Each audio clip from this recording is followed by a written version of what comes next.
بسم اللہ الرحمن الرحیم۔ اقرار الحسن گرفتار۔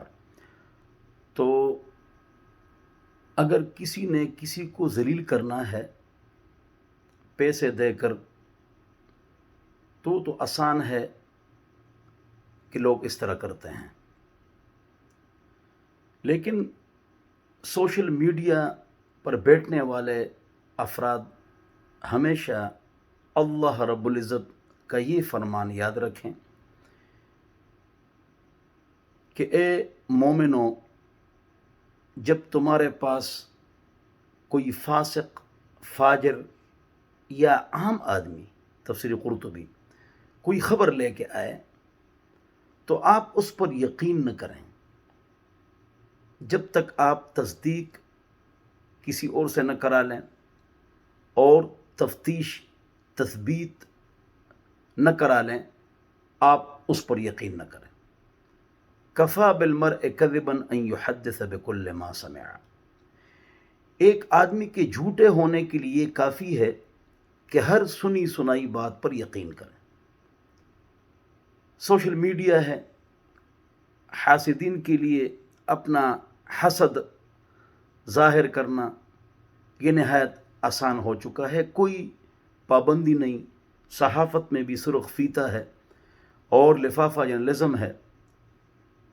تو جب سچ آ جاتا ہے تو جھوٹ نے دنیا کو تباہ کر دیا ہوتا ہے۔ تو پہلے سے زیادہ اس دور میں اب تحقیق ضروری ہے۔ اذا جاءکم فاسق بنبأ فتبینوا، اللہ فرماتے ہیں تصدیق کرو، تحقیق کرو، تثبیت کرو۔ دو طرفہ موقف اور اس آدمی کا موقف سننا ضروری ہے کہ حقیقت کیا ہے۔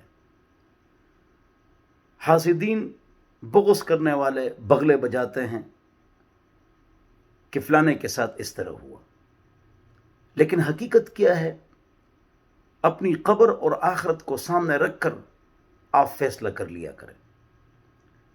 یاد رکھو کہ حضور اکرم صلی اللہ علیہ وسلم نے اس آدمی کو جھوٹا کہا ہے جو سنی سنائی بات پر یقین کرتا ہے۔ جس کے پاس سنی سنائی بات آئی ہے کہیں سے، اس کو جھوٹا نہیں کہا۔ جو لا رہا ہے اس کو جھوٹا نہیں کہا۔ جو سنی سنائی بات پر یقین کرتا ہے بغیر تحقیق کے، وہ جھوٹا ہے۔ تو میں نے ایک مثال اقرار الحسن کی دے دی۔ جو آدمی چاہے اللہ کا ولی ہو، مولانا طارق جمیل صاحب یا دیگر بزرگان دین، تو جب وہ سوشل میڈیا پر مشہور ہو جاتے ہیں تو اس کو کھڈے لائن لگانے کے لیے اس کو ذلیل بھی کیا جاتا ہے۔ تو ہمیشہ دو طرفہ بات سنی جائے، اس آدمی کا اپنا موقف سنا جائے اور ہر ایک پر اچھا گمان کیا جائے، اچھا گمان کیا جائے۔ اب مولانا فضل الرحمان صاحب، اس کے خلاف بہت پروپیگنڈا ہوتا ہے اور بہت فیک ویڈیوز اور پکچرز بنتے ہیں، اور بہت افسوس کی بات ہے کہ ہم حضرات علماء کرام کے ساتھ بھی اس طرح کرتے ہیں۔ جی، وزیر اعظم نے الٹے ہاتھ باندھے ہوئے ہیں، آ جاتا ہے اور جوتوں سمیت جانماز پر کھڑا ہے، تو یہ جھوٹی باتیں ہوتی ہیں، چاہے وزیر اعظم کے خلاف ہو۔ آپ کبھی بھی فیک کو ہائی لائٹ یا فیک کی تصدیق دو طرفہ تحقیق کے بغیر ہرگز نہ کریں۔